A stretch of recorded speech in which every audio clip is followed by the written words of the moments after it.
అందరికీ మరణాత. అందరూ బాగున్నారమ్మా? ఈ సమయంలో దేవుని యొక్క వాక్యాన్ని మనం ధ్యానం చేసుకుందాం. బైబిల్ గ్రంథములు కలిగిన వారందరూ కూడా తీయడానికి ప్రయత్నించండి. ఈ దైవిక స్వస్థతశాలలో దేవుడు మనల్ని ಎಲ್ಲರನ್ನು ప్రవేశపెట్టి ఉన్నారు. అయితే దేవుని శిలువ ధ్యానములలో మనం ఉన్నాము గనుక దేవుని శిలువ వలన ఆయన రక్తము మన పట్ల చేసిన కార్యము ఎటువంటిది అనేది ఇది నానా బైబిల్లో నుండి దేవుని వాక్యము ద్వారా మనం గ్రహింపుకు తెచ్చుకుందాం. అందరి తల వంచి ప్రార్థనలో ఏకీభవించండి. సర్వోన్నతుడకు మా దేవా, నీ ఘనమైన పాదమునకు వందనములు. ఈ అమూల్యమైన సమయమునందు దైవిక స్వస్థతశాలలో క్రీస్తు దేవాలయ సంఘమునందు ఇటు రీతిగా నీ వాక్యమును ఉపదేశించుటకు నీవు ఇచ్చిన తరుణమును బట్టి నీకు వందనములు. చెప్పబడిచి ఉన్న వాక్కు బిడ్డల హృదయాలలో ఫలింపచేయమని, వారి హృదయాలలో భద్రము చేసుకున్న కృపదయ చేయమని త్వరగా రానయ్యున్న యేసయ్య నామమున అడిగి వేడుకొనొచ్చి ఉన్నాను పరమ తండ్రి. మరణాత. బలో విచారము కూడదు నీకు, మహిమ తలంపులే కావలెను. అందరూ కలిసి కూడదు నీకు, మహిమ తలంపులే కావలెను. బయటిన వారందరూ లోపలికి వచ్చేయండి.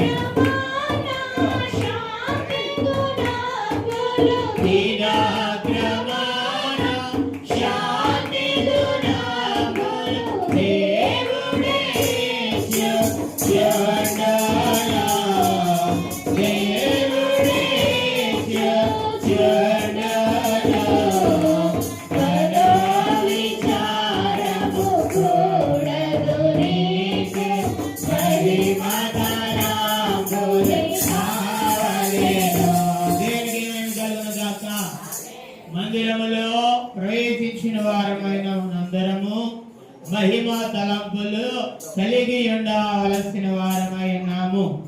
ఈ శిలువ ధ్యానాలలో ఉన్న మనము గ్రహించుకోవలసిన మాట ఏమిటి అనగా, అపవాది ఏ కూటములోకైనా రాగలడు గాని శిలువ కూటాలలోనికి రాలేడు అన్నాడు దాదాసయ్య.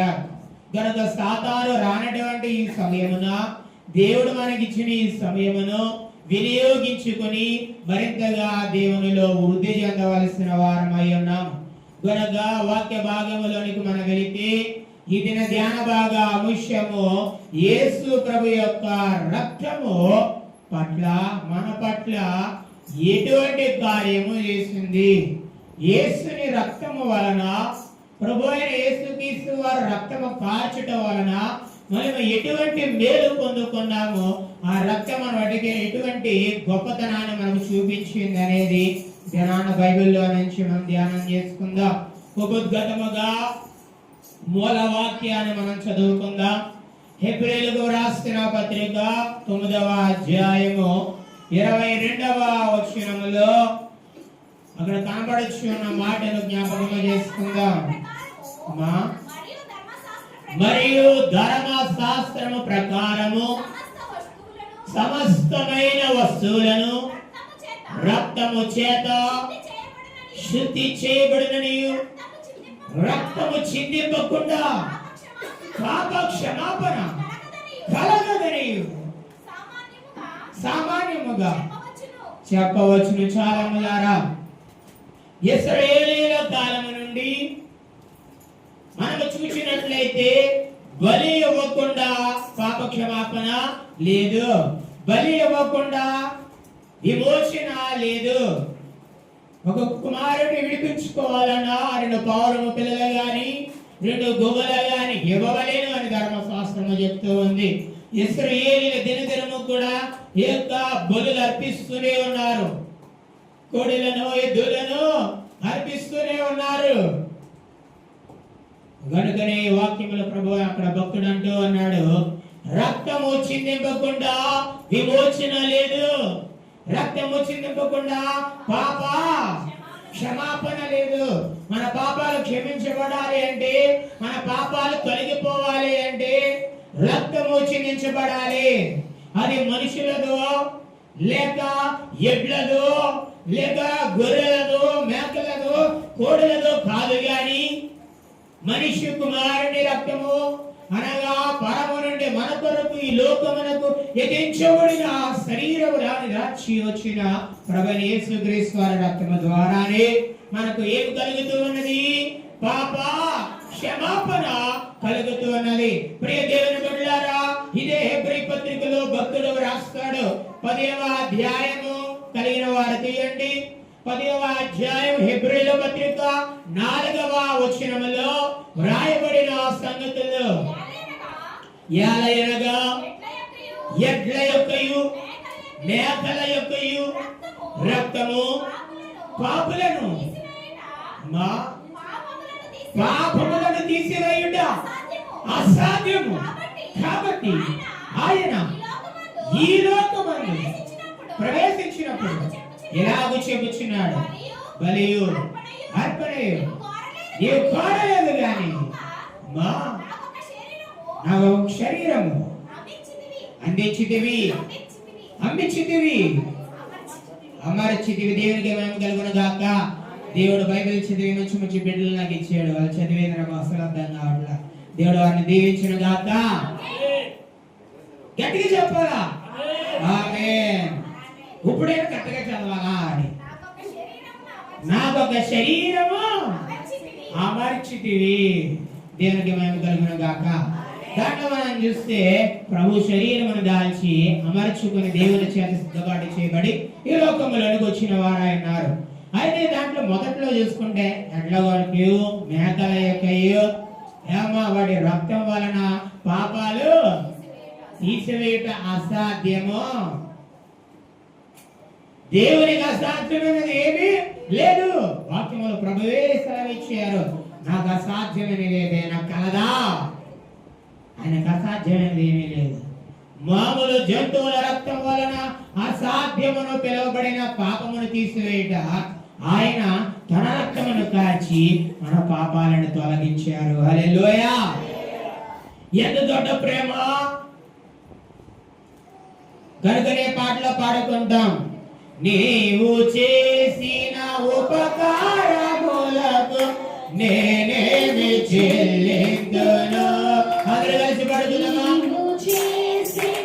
ఉపకారములకు నేనేమి చెల్లింతును.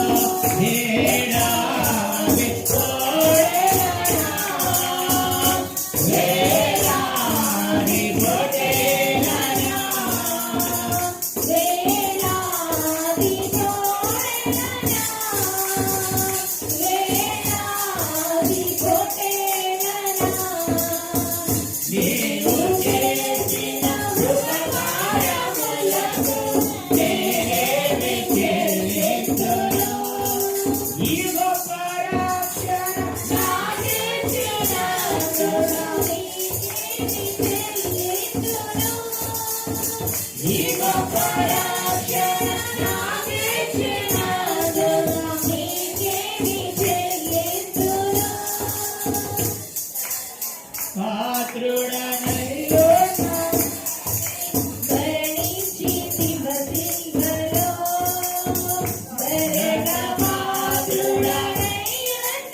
ఈ గొప్ప రక్షణ నాకు ఇచ్చినందున అమ్మా నీకేమి చెల్లుతును?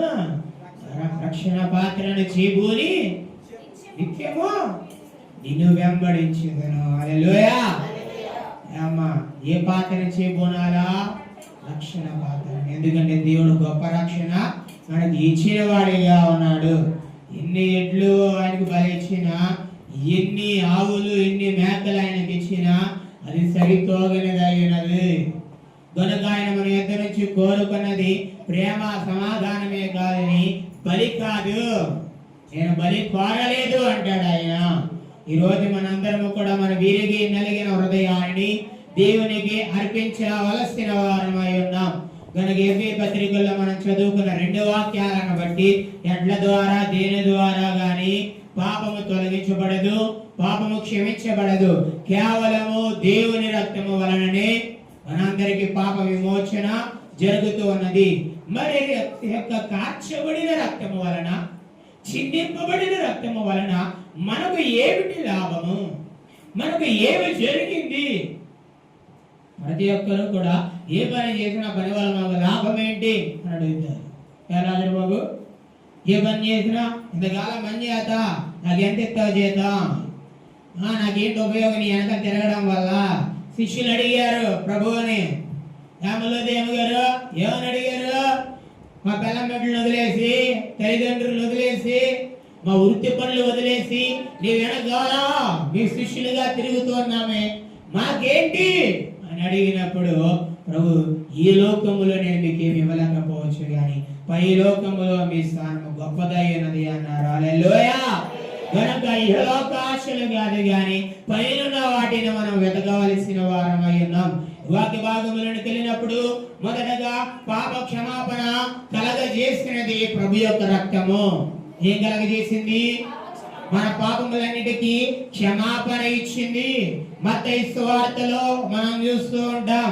మత్తయి సువార్త 26వ అధ్యాయము 28వ వచనములో వ్రాయబడిన మాటలు 26, 28 ఇది నా రక్తము అనగా పాప క్షమాపణ నిమిత్తము అనేకుల కొరకై చిందింపబడుచున్న కొత్త నిబంధన రక్తము. హల్లెలూయా. ఏ రక్తం అంటే ఇది? ఇంకా ముందుకి దాంట్లో మొదట్లో 28వ వచనం స్టార్టింగ్ నుంచి చూస్తే ఇది నా రక్తము అనగా పాపము క్షమాపణ నిమిత్తము. ఎవరి నిమిత్తం అమ్మా? దేవుడు లోకమని ఎంతో ప్రేమించిన లోకమని ఎవరున్నారు? ఒకరు, ఇద్దరు, ముగ్గురు, నలుగురు, 10 మంది, 100 మంది లేరు, అనేకులు ఉన్నారు. హల్లెలూయా. అనేకులు కూడి ఉన్న వారిని బట్టి ప్రభు చెప్పొచ్చు, నేను వారందరినీ ప్రేమిస్తూ ఉన్నాను. ఎవరు ప్రేమిస్తున్నారు? అందరినీ. ప్రభువుని నమ్మిన వారిని, విశ్వసించిన వారిని, నమ్మన వారిని, విశ్వసించిన వారిని కూడా ప్రభు ప్రేమించు ఆయన రక్తమును దారబోసిన వారై ఉన్నారు. పాపముల నిమిత్తమై అనేకుల కొరకైన రక్తాన్ని ఆయన చిందించి పాప క్షమాపణ మనకు దయచేసిన వారిగా ఉన్నారు. దయచేయటను బట్టి ఉభయులమందరము కూడి ప్రభువుని ఆరాధిస్తూ ఉన్నాం. ఎఫెసీ పత్రిక 2వ అధ్యాయంలో భక్తుడు అంటాడు, ఆయన రక్తము వలన, అపోస్తలుడైన పౌలు చెప్తూ, ఆయన సిలువపై రక్తము కార్చడం వలన ఆయన ఒకసారి మరణించి అందరినీ ఏకమ చేసి ఉభయులుగా చేసేను అంటారు. ఉభయులు అంటే అనేక మనస్తత్వాలు కలిగిన వారు. కనుకనే ప్రార్థన చేసేటప్పుడు మనం పాడుకోవాలా, మందిరంలోకి వచ్చినప్పుడు పాడుకోవాలి. ఏమన్నా తెలుసా? దేవదాసాయి గారు దేవరాజ పుత్రుల మీద తేదరుడు మన పాటలో రాశారు.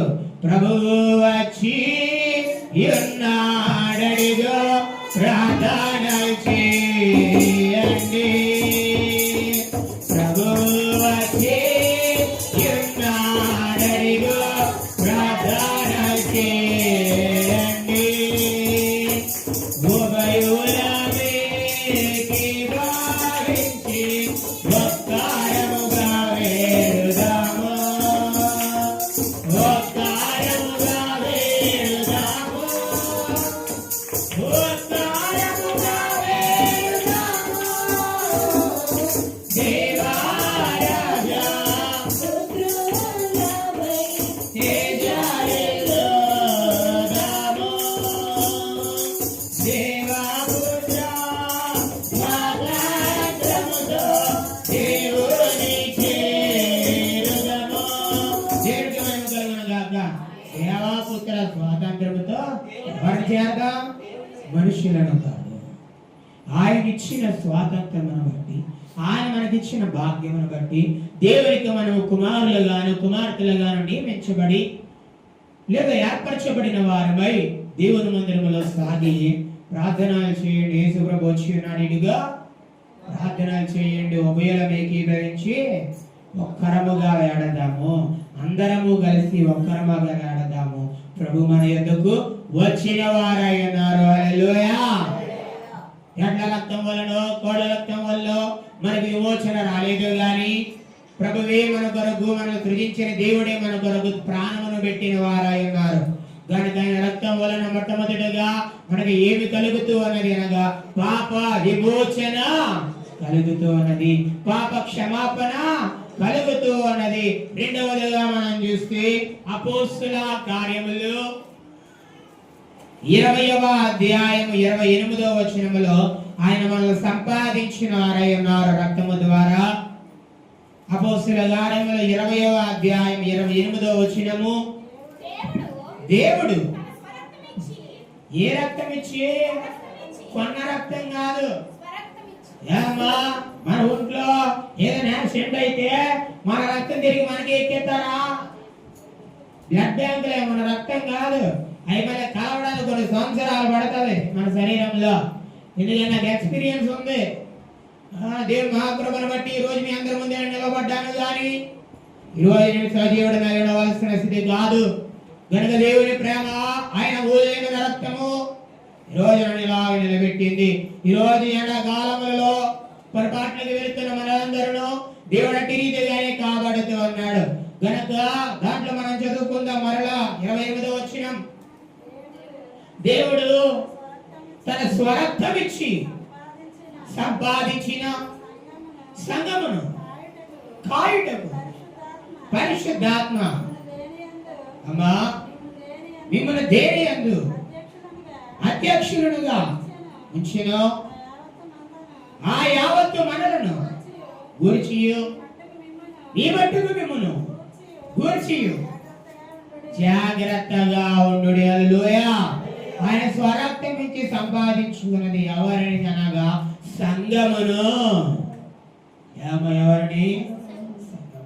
ఈరోజు క్రీస్తు దేవాలయ సంఘస్థులుగా ఈ దైవశాలలో కూర్చునబడిన మన అందరము కూడా దేవుని చేత నియమితమైన వారము, ఆయన స్వరక్తము చేత కొనబడిన వారమై ఉన్నాము. ఆయన చేత సంఘముగా కట్టబడిన వారమై ఉన్నాము. ఈ కట్టబడిన ఏర్పాటు చేయబడిన సంఘమును పరిశుద్ధాత్మ దేవుడి ఎదరకు నడిపించి వారిగా ఉన్నారు. కనుకనే మనం పాట పాడుకుంటాం. వధువు సంగము వరుని కొరకు, వధువు సంగము వరుని కొరకు ఎదురు చూచుచున్నది. అధమముక్త పాపమైన, అధమముక్త పాపమైన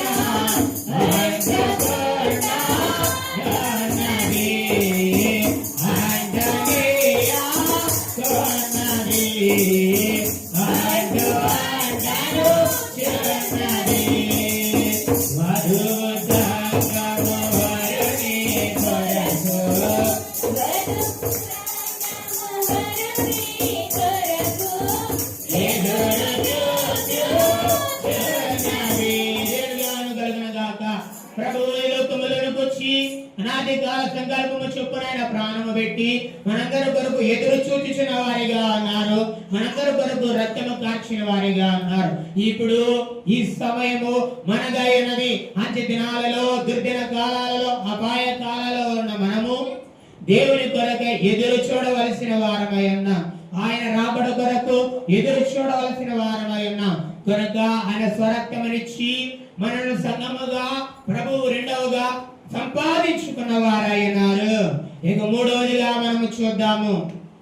రోమీయులకు రాసిన పత్రిక అపోస్తలుడైన పౌలు రోమీ సంఘానికి రాస్తూ 3వ అధ్యాయము 9వ వచనములో రాసిన మాటలు జ్ఞాపకం చేసుకుందాం. రోమా పత్రిక 5వ అధ్యాయము 9వ వచనము, కాబట్టి ఆయన రక్తము వలన ఇప్పుడు నీతిమంతులుగా తీర్చబడి మరి అది నిశ్చయముగా ఆయన ద్వారా మా ఉగ్రత నుండి రక్షించబడేదేమో. అనగా శత్రువులమై ఉండగా ఆయన కుమారుని మరణము ద్వారా మనము దేవునితో సమాధాన పరచబడిన ఎడల సమాధాన పరచబడిన వారమై ఆయన జీవించుట చేత మరి నిశ్చయముగా దేవునికి మహిమ కలుగును గాక. ప్రభు రక్తము కార్చడం వల్ల మనకి ఏం కలిగిందంటే మనము నిశ్చయముగా అంటే నిజంగా ఖచ్చితంగా నీతిమంతులుగా తీర్చబడ్డాము. హల్లెలూయా. దేవుని ఉగ్రత నుండి తప్పించబడ్డాము. హల్లెలూయా. కన్వెన్షన్ లో మనము పాడుకున్న ఆదివారాన్న అదే అదే ఆ రోజు యేసయ్య ఉగ్రత రోజు వేల శ్రమల రోజు పాపులంతా ఇచ్చే రోజు అదే అదే ఆ రోజు తల్లిదాడ పిల్లకు లేక పిల్లదాడ తల్లికి లేక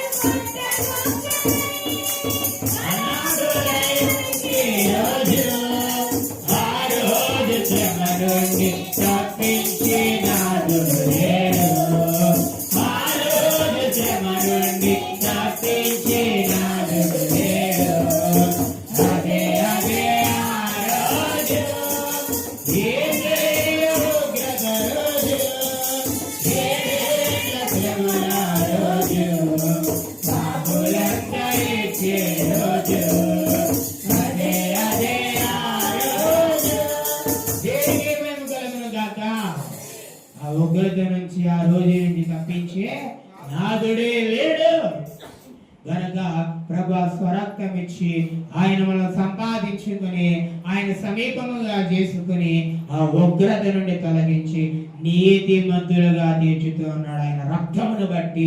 హల్లెలూయా. ఆయన రక్తము ప్రతి పాపము నుండి మన పవిత్రులుగా చేస్తూ ఉంది. నాలుగవదిగా మనం చూస్తే విలువైన మాటను మన జ్ఞాపకం చేసుకుందాం. హెబ్రీయులకు రాసిన పత్రిక 9వ అధ్యాయం 14వ వచనములో నిర్జీవ క్రియల నుండి విడిపించేదిగా ఉంది యేసుక్రీస్తు వారి రక్తము. నిత్యుడగు ఆత్మ ద్వారా తనను తాను దేవునికి నిర్దోషినిగా అర్పించుకొని క్రీస్తు యొక్క రక్తము నిర్జీవ క్రియలను విడిచి జీవము గల దేవుని సేవించుటకు మీ మనస్సాక్షికి ఎంతో ముఖ్యముగా అమ్మా శుద్ధి చేయను. హల్లెలూయా. దేవుని రక్తం మనల్ని ఏం చేస్తా ఉందంట? నిర్జీవ క్రియల నుంచి విడిపించి ఆ నిర్జీవ క్రియలు మనలోనికి ఇంకా రాకుండా ఆయన రక్తం మనల్ని శుద్ధి చేసేదిగా ఉంది. హల్లెలూయా. ఆ శుద్ధిని బట్టి పరిశుద్ధిని మనం ఆరాధించగలము. పరిశుద్ధ పరిశుద్ధ పరిశుద్ధ ప్రభువా వరదూత లైనారినవా మే బ్రదరారా వరదూత లైనా నిరవయా దూత లైనా లైనా నిరవా మే బ్రదరారా. దేనికి మేము కలుగునుగాక. ఆ పరిశుద్ధిని అలా పరిశుద్ధంగా ఆరాధించగలగాలంటే నీలో నిర్జీవ క్రియలు ఉండకూడదు. శుద్ధి చేయబడాలి యేసు రక్తముతో, శుద్ధి చేయబడాలి ప్రభు రక్తముతో. ప్రభు రక్తము ఎంత గొప్పది, ప్రభు రక్తము ఎంత శక్తి కలిగినది అనగా ప్రభు పక్కటెముకలలో లేదా అనేక బల్యముతో ప్రక్కన గొడవగా ఏం కారిందమ్మా? నీరు రక్తము కారినవి. ఆ కారిన రక్తము ఆ బలిమతో పొడిచిన వారి కళ్ళ మీద పడింది. ఆ పొడిచిన వారికి ఒక కన్ను లేదు, ఏమలేదు.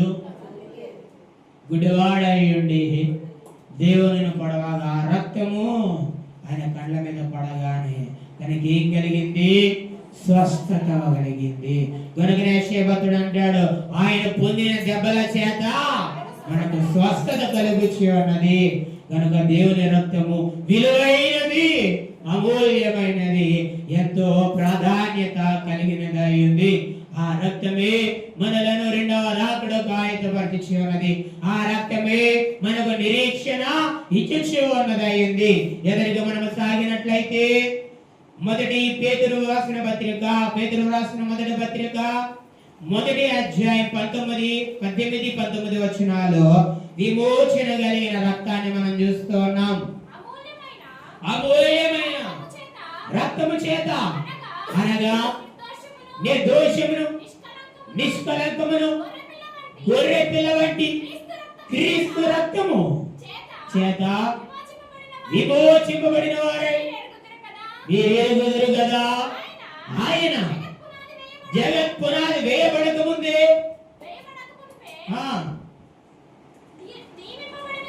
నియమింపబడిన గాని తనను మృతులలో నుండి లేపి తనకు మహిమనిచ్చిన దేవుని ఎడల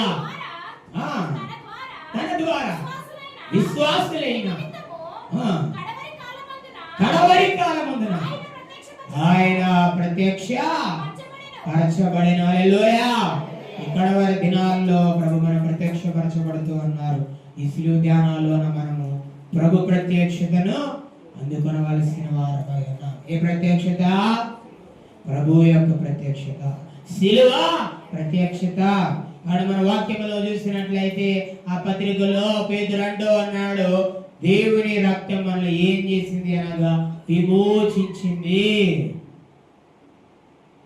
పరమగీతములోను అలాగనే ప్రసంగిలోను ప్రియుడు ప్రియురాలను పోల్చుకుంటూ ప్రియుడు ప్రియురాలను వాళ్ళను యొక్క గొవ్వలను పోలిన వారైనారని పోల్చుకుంటారు. మరి ఇశ్రాయేలీయుల కాలమును బట్టి యెరూషలేములో ఉన్న ధర్మశాస్త్రమును బట్టి కుమారులనైనా కుమార్తెనైనా విడిపించుకోవాలంటే వారు వీటిని ప్రతిష్ఠించాలి. 2 పావురం పిల్లలైనను 2 గోవులనైనను గోపిలనైనను ఇవ్వాల్సిన వారై ఉన్నారు. గనుక గోవులు పరిశుద్ధతకు సూచనగాను, తెలుపుకు సాదృశ్యముగాను, విమోచన క్రయధనానికి సాదృశ్యముగాను కనబడుతూ ఉన్నాయి. ప్రియుడు ప్రియురాలనేమో ఆకాశములను కనబడుచున్న ఎగురుతున్న గొవ్వల వలె ఉన్నావనంటే, ప్రియురాలు కాలవారున్న గువ్వ కన్నుల వలె ఉన్నావని పోలుస్తూ ఉంది. ఈ రోజు ప్రభువు ఎత్తైన శిలువ మీద ఉండి మనందరకు విమోచన ఇచ్చిన వారిగా ఉన్నారు. ఆయన అమూల్యమైన రక్తము ద్వారా మనకు విడుదల సమీపించినది ఉంది. హల్లెలూయా. మనం చెప్పుకున్నాం, బైబిల్లో నుంచి 3 ఎత్తులు చెప్పుకున్నాం. మొదటి ఎత్తు శిలువ ఎత్తు, రెండవ ఎత్తు సమాధి ఎత్తు, మూడవ ఎత్తు ఆరోహణ అంతస్తు ఆదక ఎత్తు. హల్లెలూయా. ఈ 3 ఎత్తుల నిరీక్షణ ప్రభు ద్వారా మనం పొందుకోగలిగిన వారముగా ఉన్నాం. విశ్రాంతి దినాన్న మనం జ్ఞాపకం చేసుకున్నాం. కనుక ఆ యొక్క పేతురు భక్తుడు దేవుని రక్తాన్ని నిష్కలంకమైన రక్తముగా ఆయన చూపించిన వారిగా ఉన్నారు. కనుక ఎదురుకి వెళ్ళినట్లయితే యోహాను రాసిన మొదటి పత్రిక మొదటి అధ్యాయం 7వ వచనములో దేవుని రక్తము మనలను పవిత్రులుగా చేసి ఉన్నది. చదువుకుందాము. అయితే ఆయన వెలుగులో నున్న ప్రకారం మనమును వెలుగులో నడిచిన ఎడల మనము అన్యాయ సహవాసం గలవారమై ఇందుము. అప్పుడు ఆయన కుమారుడైన యేసు రక్తము ప్రతి పాపము నుండి మనలను పవిత్రులుగా చేయును. దేవునికి మహిమ కలుగును గాక. దేవుని యొక్క రక్తము ప్రతి పాపము నుండి మనల్ని ఏం చేస్తుందంట? పవిత్రులుగా చేసి ఉంది. ఈ రోజు నువ్వు శుద్ధి చేయబడాలనుకుంటున్నావా? ఈ రోజు నువ్వు పవిత్రపరచబడాలనుకుంటున్నావా? ఈ రోజు నువ్వు దేవుని ఎరిగి నడవాలనుకుంటూ ఉన్నావా? ఈ రోజు నీ జీవితాన్ని మార్చుకోవాలనుకుంటూ ఉన్నావా? ప్రియ దేవుని సంగమా, ప్రియ దేవుని బిడ్డలారా, ఇదిగో సిలువను వెంబడించు, ఇదిగో సిలువను కొనియాడు, ఇదిగో సిలువ నీ కోసం కార్చిన ప్రభు రక్తమును జ్ఞాపకమునకు తెచ్చుకొనుము. దేవుడు చేసిన ఉపకారములలో దేనిని కూడా ఏం చేయకూడదంట? మరువకూడదు. దేవుడు చేసిన గొప్ప కార్యాన్ని మనం ఎప్పుడు కూడా మరిచిపోకూడనిది అయింది. ఇంకొంచెం ఎదరికి వెళదాం. మరి యొక్క సమాచారాన్ని కూడా మనం జ్ఞాపకం చేసుకుందాం. ప్రకటన గ్రంథం 1వ అధ్యాయం 6వ వచనములో దేవుడు రాజులనుగా మనలందరినీ యాజకులనుగా చేసినట్టు వారుగా చూస్తూ ఉన్నాం. మనలను ప్రేమించు తన రక్తము వలన, దేని వలన? తన రక్తము వలన మన పాపముల నుండి మనలను విడిపించిన వారికి మహిమయు ప్రభావమును అంతకాలం వరకు యుగాయుగములు కలుగును గాక. ఆమేన్. ఆయన మనలను తన తండ్రి యొక్క దేవునికి ఒక రాజ్యముగాను యాజకులుగాను చేసెను. ఇదిగో ఆయన మహిమ రూపుడై వచ్చి ఉన్నాడు. హల్లెలూయా. ఎలా వస్తున్నాడు ఆయన? మహిమ రూపుడై వచ్చి ఉన్నాడు. అవచ్చు సమయానికి ప్రభు తన రక్తము వలన మనందరినీ ఏం చేశారంట? మన పాపముల నుండి విడిపించారు, మన పాపముల నుంచి విడుదలనిచ్చారు, మన పాపముల నుంచి విమోచన కలిగించిన వారై ఉన్నారు. మన ప్రకటన గ్రంథం లేదా క్రమావళిలో ఈ 1-6 వచనాలను మనము చదువుకుంటాం. ఒకసారి అందరం కలిసి చెప్పుకుందామా? ప్రకటన గ్రంథం 1వ అధ్యాయం 6వ వచనము ప్రకటన గ్రంథ స్థుతులలో మనం మొదలుగా కనబడుతూ ఉంది. దాని అందరం కలిసి చెప్పుకుందాం ఒకసారి. మనలను ప్రేమించు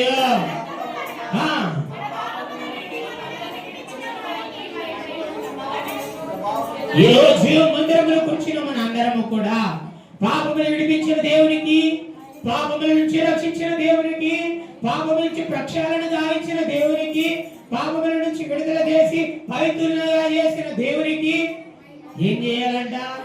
యుగాయుగములు మహిమ కలుగునట్లు మనం దేవుని స్తుతించవలసిన వారమై ఉన్నాం, దేవుని ఆరాధించవలసిన వారమై ఉన్నాం, దేవుని స్తుతించవలసిన వారమై ఉన్నాం. దేవాలయ గారు అన్నారు, స్థుతి ఉంటే నీ స్థితిగతులు మారిపోతాయి. ఈరోజు నీ స్థితి మారాలా, నీ స్థితిగతులు మారాలా, నీ జీవితం మారాలా, నీ నోట స్తుతి ఉంచు. వాక్యములో మనం చూసినట్లయితే హెబ్రీయులకు రాసిన పత్రిక 3వ అధ్యాయం 12వ వచనములో దేవుని యొక్క రక్తము మనలను పరిశుద్ధులుగా చేస్తుంది. దేవుని యొక్క రక్తము మనందరిని పరిశుద్ధపరుస్తుంది. సహోదరులారా, సహోదరులారా అంటే ఎవరు? సహోదరుల ఐక్యత కలిగిండుట ఎంత మేలు, ఎంత మనోహరము. అలహారోను గడ్డల మీదుగా కారిన పరిమళ తైలము వంటిది. ఈరోజు సహోదరులమైనటువంటి మనము దేవుని సన్నిధిలో ఐక్యత కలిగి ఆయన ఎందు నిమిత్తమైతే సహోదర ప్రేమ కలిగి మనందరి కొరకై, తండ్రి ప్రేమ కలిగి మనందరి కొరకై, కుమారుని ప్రేమ కలిగి మనందరి కొరకై రక్తము గార్చారు. ఆ ప్రేమను నిరూపణ చేయొచ్చు, దాన్ని స్థాపించి ఎదరకు కొనసాగించవలసిన వారమై ఉన్నాం. గనుకనే అపోస్తుడైన పౌలు హెబ్రీ పత్రికలో అంటూ ఉన్నాడు, సహోదరులారా, జీవము గల దేవుని విడిచిపోవునట్టి విశ్వాసము లేని దుష్ట హృదయము మీలో ఎవరి యందైనా ఒకవేళ ఉండునేమో అది జాగ్రత్తగా ఉంచుకొనుడి, చూచుకొనుడి. నేను మీరాయన వీరి ఎడల కోపము పుట్టించి హృదయమును కఠినపరచుకొనుడని ఆయన చెప్పెను. కనుక పాపము వలన కలుగు శ్రమ చేత నీలో ఎవడను కఠినపరచుకున్నట్లు నేను అనబడు సమయమును ఉండగానే ప్రతి దినమును ఒకరినొకడు ఏం చెప్పుకోండి? బుద్ధి చెప్పుకోండి. పాపాలు లేని వారముగా పరిశుద్ధులముగా మనము ఉండాలి. ఒకరికొకరు ఏం చెప్పుకోవాలి? బుద్ధి చెప్పుకోవాలి. ప్రభు వెళుతూ చెప్పారు, నేను మరలా మీ అందరిని కొనుక్కోబడుటకు వచ్చేదను. నా గొర్రెలు నా దొడ్లో ఉన్నాయి, నేను వాటిని నడిపిస్తూ ఉన్నాను. నేను వెళ్ళి నా యొద్దకు వాటిని తెచ్చుకుందును అన్నారు ప్రభు. ఈరోజు అనేకులు ఉభయములుగా కూడి అనేక రిలీజియన్స్ వారు అని మతాల వారు కులాల వారము వక్రముగా కూడి దేవుని ఆరాధిస్తూ ఉన్నాం. ఇది నాన్న గనక మనందరిని దేవుడు తన ఎందుకు చేర్చుకునేవాడే అన్నాడు. గనక ఆయన వచ్చు సమయానికి ఒకరికొకడు ఏం చెప్పుకోవాలి? బుద్ధి చెప్పుకోవాలి. ఆ బుద్ధికి దేవదాసాయి గారికి మనకిచ్చిన ఒక అలవాటు, ఫోన్ చేసిన ఎదురు వారు కనబడ్డా మొట్టమొదటగా బైబిల్ మిషన్ వారి నోట వచ్చే మొదటి మాట మరణాత. ఏ మాట? ప్రియులారా, మరణాత అనే అర్థం ఏమిటి? ప్రభు వచ్చి ఉన్నాడు, ప్రభు వచ్చి ఉన్నాడు, ప్రభు అయిన యేసు రమ్ము. ప్రభువుని పిలిచేవారముగా ఉండాలి. ఇతడు వాడికి బుద్ధి చెప్పాలి. అదిగో యేసు ప్రభు మేఘాసీనుడై మనందరి కొరకు రాబోతూ ఉన్నాడు. ఆయన మన కొరకు లోకములో రక్తము కార్చి ప్రాణము పెట్టి మరలా మనందరిని తీసుకుని వెళ్ళుటకు, స్వతంత్రులుగా చేయుటకు ప్రభు వచ్చి ఉన్నారని విశ్వసించి మనలను మనము పరిశుద్ధ పరుచుకోవలసిన వారమై ఉన్నాము. ఎంత గొప్ప భాగ్యము! ఎవరికి లేనటువంటి ధన్యత, ఎవరికి లేనటువంటి భాగ్యము దేవదేవుడు మనకిచ్చిన వారై ఉన్నారు. ధన్యుడు దేవా మానవుడు, ధన్యుడు ధన్యుడు దైవజనుడు, ధరణి జనులందరి కన్నా ధన్యుడు దైవజనుడు.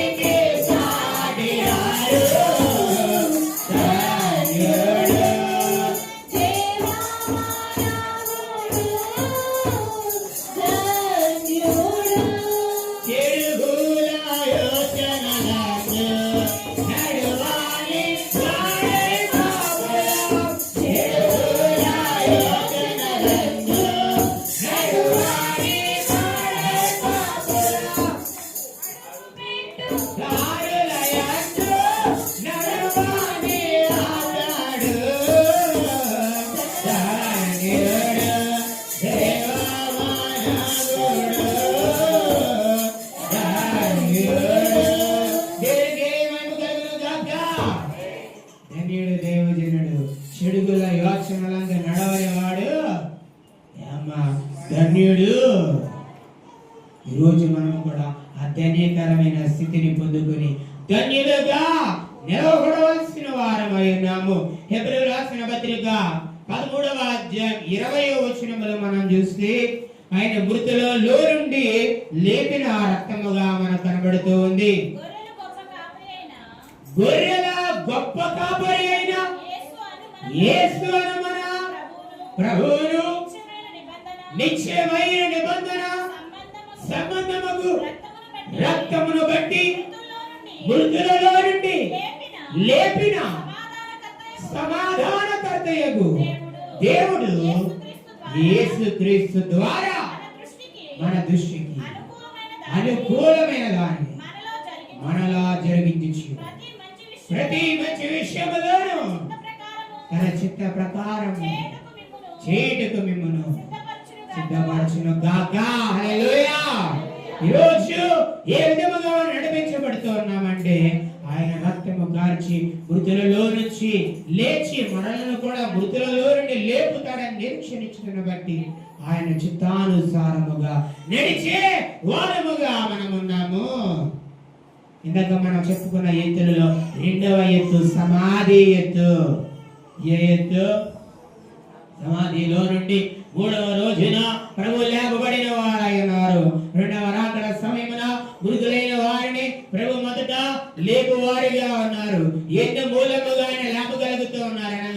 ఈ లోకము కొరకై ఆయన రక్తము కార్చారు. ఆ రక్తమును బట్టి మనం పైకి లేవగలుగుతూ ఉన్నాము. ఆ రక్తమును బట్టి పైకి ఎగరగలుగుతూ ఉన్నాము. యేసు నామమున ప్రతి మోకాలు వంగును.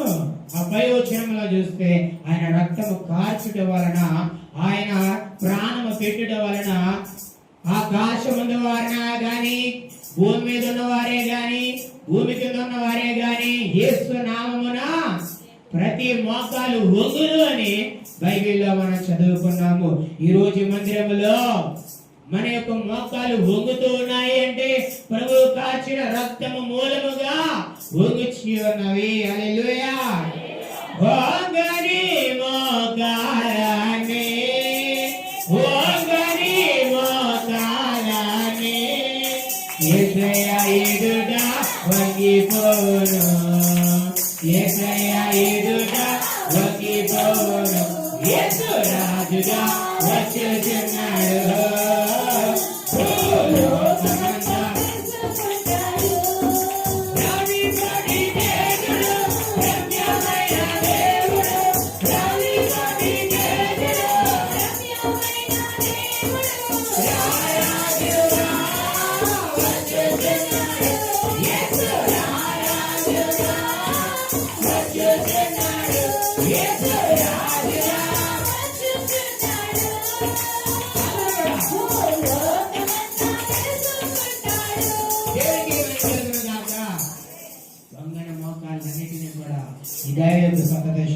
దేవుడు వంగింప చేస్తున్నవాడై ఉన్నాడు.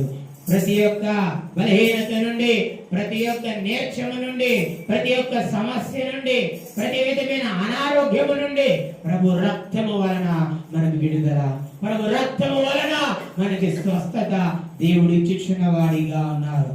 ఇట్టి సమయమునకు సమకూర్చబడి వచ్చిన వారమైన మనమందరము కూడా ధన్యులుగా ఉన్నాము. హల్లెలూయా. వాక్యములో మనము చూసినట్లయితే మార్కు సువార్త 14వ అధ్యాయం 24వ వచనములో ఆయన ఎవరి కొరకు రక్తము చిందించారంటే నీ నా మనందరి కోసము ఆయన రక్తమును చిందించారు. 14:24. అప్పుడు ఆయన అమ్మా ఇది నిబంధన విషయమై అనేకుల కొరకు చిందింపబడుచు ఉన్న నా రక్తము. ఏ నిబంధన అంటే అది? ఏ నిబంధన? నిబంధన హవమ్మలకు, ఆదామవమ్మలకు దేవుడిచ్చిన నిబంధన, అబ్రహాము గారికి దేవుడిచ్చిన నిబంధన, యాకోబు గారికి దేవుడిచ్చిన వాగ్దానము, అలాగే దావీదునకు వేరు చిగురుగా పుడతానని ముందుగానే సెలవిచ్చిన ప్రభు యొక్క మాట నిబంధన నెరవేర్చబడినట్లు భూమి మీదకు ప్రభు వచ్చి 14 తరముల చేత ఆయన భూమి మీదకు వచ్చి మరణమైన వారిగా మనము చూస్తూ ఉన్నాము. ఆ నిబంధన నిమిత్తమై అనేకుల కొరకు చిందించబడే ఈ రక్తము నా రక్తము అని ప్రభు సెలవిచ్చి అన్నారు. హల్లెలూయా. కనుకనే ప్రభు అంటారు, నా స్వరక్తం ఇచ్చి మిమ్మల్ని కొన్నాను, మీరు నా పిల్లలు అని అంటాడు దేవుడు. ఈ రోజు మనం దేవునికి ఎలాగ పిల్లలమయ్యామనగా ఆయన రక్తము మనలో ప్రవహిస్తుంది, ఆయన సుగుణాలు మనలో ప్రవహిస్తూ ఉన్నాయి. వాక్యము ద్వారా, ప్రార్థన ద్వారా, భక్తి ద్వారా, కార్యక్రమముల ద్వారా ఆయన రక్తం మనలో ప్రవహింపజేసుకుంటూ ఉన్నాం. కనుకనే దాదాసాయి గారు పాటలో రాశారు, సూర్యుడు పూలకెంతో సొగసైన రంగులతో సూర్యుడై నటించు శుభగుణములతో, సూర్యుడై నటించు శుభగుణములతో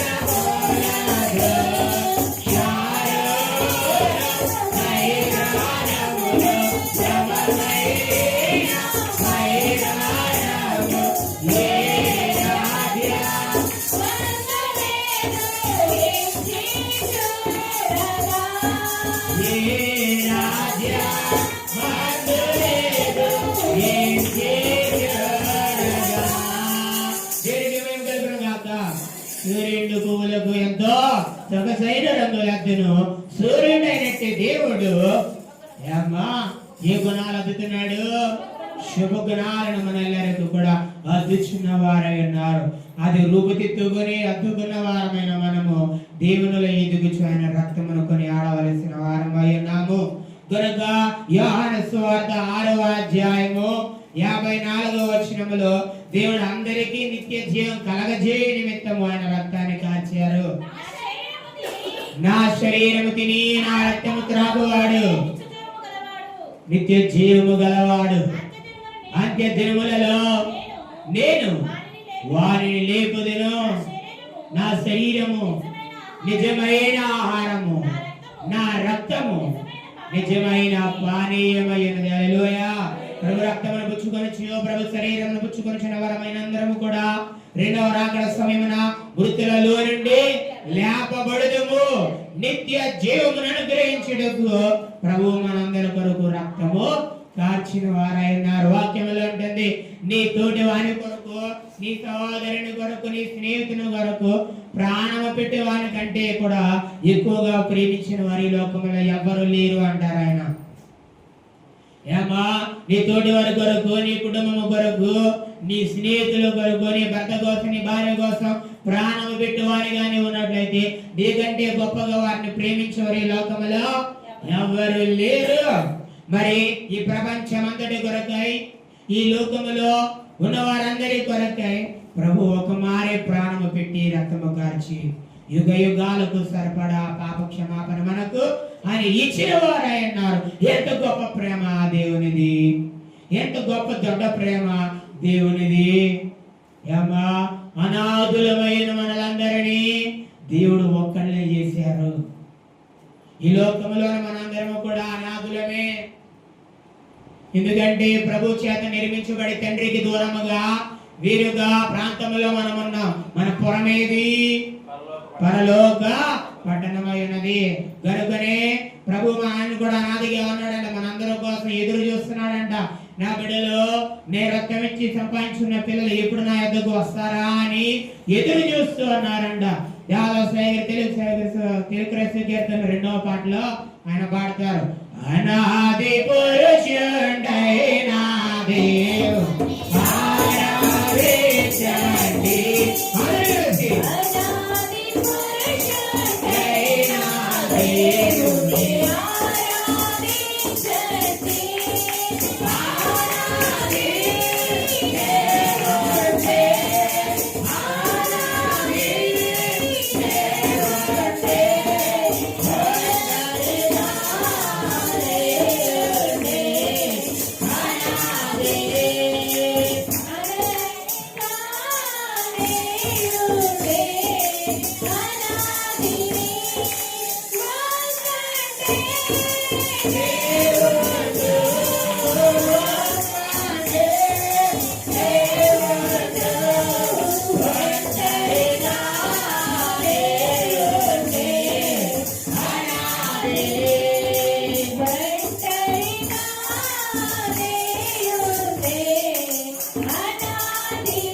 ఒక కాలము ఒక సమయం రాబోతుంది, అందరము కలిసి మన తండ్రి ఇంటికి వెళ్ళవలసిన వారమైన ఆ వెళ్ళుటకు మార్గము దేవుడైన రక్తము ద్వారా వేసిన వారైనారు.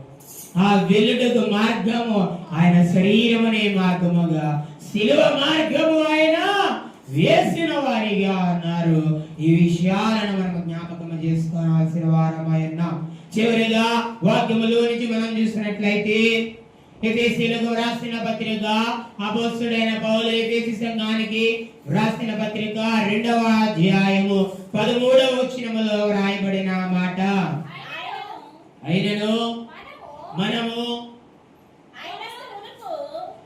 అమ్మా ఎవరో ఒక క్లారిటీగా చదవండి దాన్ని.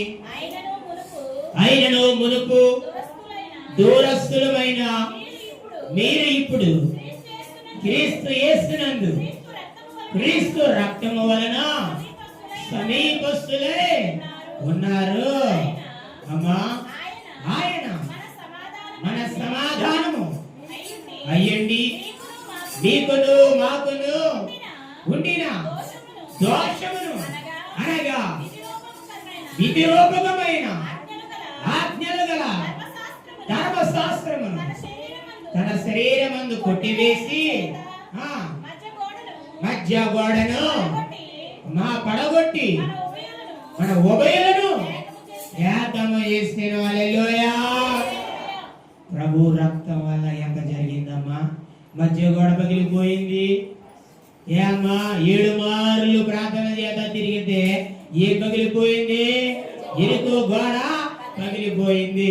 కానీ ఇక్కడ ప్రభు ఒకసారి మరణించుట చేత ఈ లోకమునకు పాపానికి ద్వేషానికి మధ్య ఉన్న అడ్డుగోడలన్నీ పోయి ప్రభువే అడ్డుగోడగా నిలబడి తూర్పుకి పడమటికి ఎంత దూరమో పాపముకు మనకు అంత దూరముని ఏర్పరిచి మనలందరినీ సమీపస్తులను చేసి మన మధ్య ఉన్న ద్వేషాన్ని ఏమ్మా ఏ ద్వేషాన్ని? మనందరి మధ్య ఉన్న ద్వేషాన్ని కొట్టివేసిన శరీరము ద్వారా ధర్మశాస్త్రము ఉన్న తప్పులన్నిటినీ కొట్టివేసి అసలైన మార్గమునైన రక్తము ద్వారా వివరించిన వారైనారు. అట్టి రక్తములో కడగబడుతున్న మనందరము కూడా ధన్యులము. అట్టి ధన్యత దేవుడు మనకు దయచేయును గాక. వాక్యము కొరకై చిన్ని ప్రార్థన మనము జరిగించుకుందాం.